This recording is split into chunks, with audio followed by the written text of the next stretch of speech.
म्हणजे सेगमेंटवर आपल्या सेगमेंटचा हे करून अँगल बायसेक्टर हे परपेंडिक्युलर बायसेक्टर काढायचा. त्यासाठी आपल्याला काय कृती दिलेली बघा. सगळ्यात अगोदर काय घ्यायची, एक लाईन सेगमेंट काढायची बघा. एक 15 सेंटीमीटरची एक लाईन सेगमेंट आपण काढली. त्याला नाव काय द्यायचं, लाईन सेगमेंटला नाव काय द्यायचं, AB.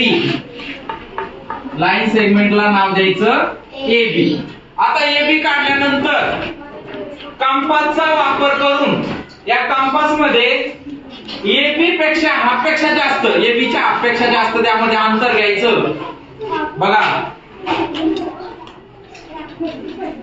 आपण हाफ पेक्षा जास्त अंतर घ्यायचं. झालं का हाफ पेक्षा जास्त?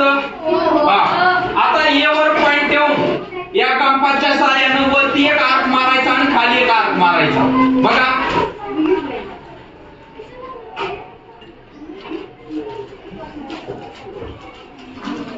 हा वरती एक आर्क मारलाय, त्यानंतर खाली एक आर्क मारायचा. खाली एक आर्क मारलाय. आता तेच अंतर कुठं, तेच अंतर घेऊन B वर कंपासचं टोक ठेवायचंय आणि खाली एक आर्क मारायचा आणि वर एक आर्क मारायचा बघा. हा खाली एक मारलाय, अंतर काय करायचं, तेच ठेवायचं आणि वरती एक आर्क मारायचा बघा.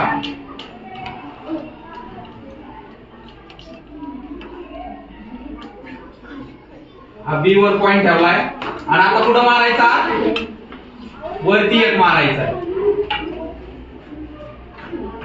बघा. आता दोन्ही साइडला जे आर्क दिले त्यांना नाव काय द्यायचं, याला द्यायचं P आणि याला द्यायचं Q. आणि स्केलच्या साहाय्याने काय करायचं, PQ जोडून घ्यायचं बघा. ही स्केलच्या साहाय्याने आपल्याला PQ जोडून घ्यायचं.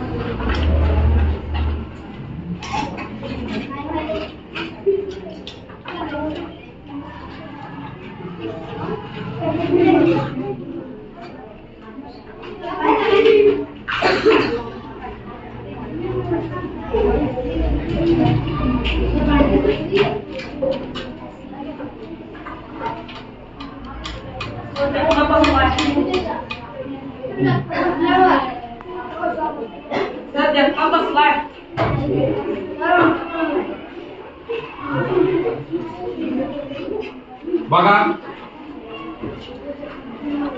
PQ जोडून घेतला आपण. अशा प्रकारे आपल्याला कोणता काढला आपण,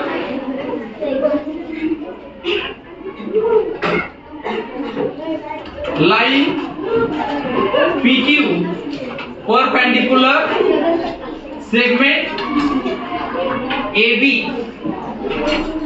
आपल्याला याला वाचताना कसं वाचावं लागेल, line PQ perpendicular bisector line segment AB.